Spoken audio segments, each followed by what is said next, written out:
I am amongst family. I did not realize that the person who I stayed with in their dorm room when I visited Emory for the very first time, and I thought I was a pretty good debater when I was in high school, and I ended up staying up all night in the hallway debating this gentleman and realizing that I was nowhere near the caliber of the people who were at Emory already, is sitting beside me, and you heard from him earlier. Chris hosted me. One of the reasons I came to Emory was because of that debate. I thought, if this place has these kinds of conversations, this is where I want to be.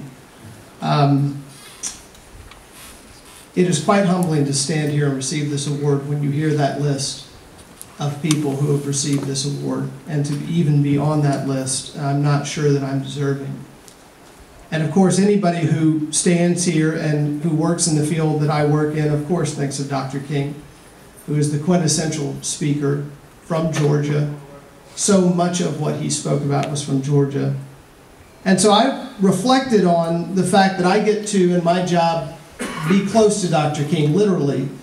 Running the Center for Civil and Human Rights, we display some of Dr. King's 13,000 documents that Morehouse College owns. His speeches, his writings, his sermons. Right now we have on display the handwritten outline of the speech that he gave on the steps of Montgomery that is showcased at the end of the movie Selma, at the end of the Selma to Montgomery March. And so in my job, I've often reflected on the lessons that one can learn from the great speakers, and especially Dr. King. And so I thought today I would share 3 brief thoughts with you. Never, never, and always. Thoughts that I keep with me as I try to be a good speaker. The first, never. Never, never, never be afraid to give a good speech twice, or 3 times, or 10 times, or 15 times. Sometimes we think we got to make a great speech, and once we make it, it's done. It's like we hit the game-winning shot and we walk off the court. And that's it. We never give that speech again because we gave it so well the first time. But when you look at what Dr. King did, he would handwrite an outline. He would edit the handwritten outline. He would then handwrite a speech. He would then hand edit the speech. He would then have the speech or sermon typed. And he would edit that 10 to 15 times before he gave it. And then once he gave it, he would give it again, and he would give it again, and he would give it again, and he would refine it, and he would polish it, and he'd make it better.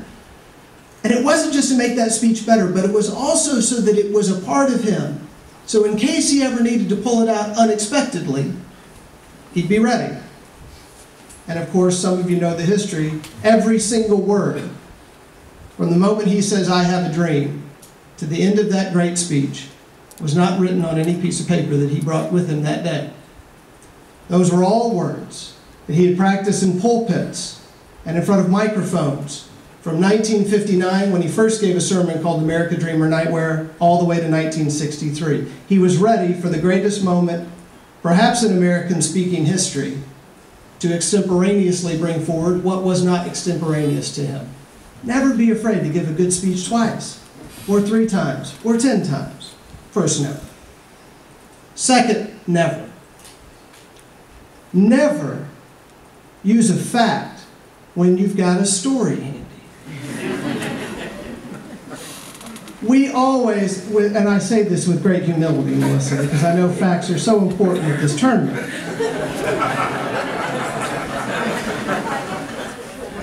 But I studied theology. My father was a minister, and I grew up in Arkansas when Bill Clinton was governor for many years. So I know the importance of an apocryphal story.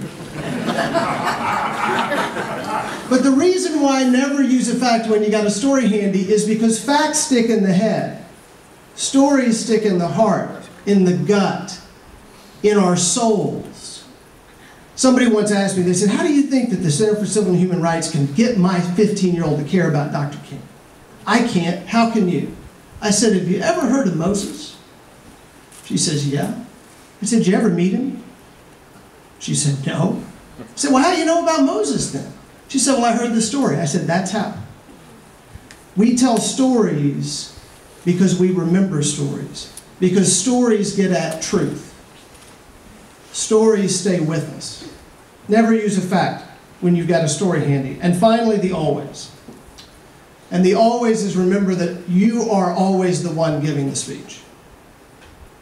Kennedy and King were two of the greatest speakers of the 20th century, but I would assert that King could not have given Kennedy's first inaugural with nearly the impact of the words, "Ask not what your country can do for you."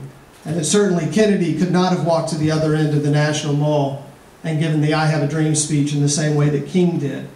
We each have to find our own voice. We each have to find the way in which we deliver it, in our own skins, with our own experiences.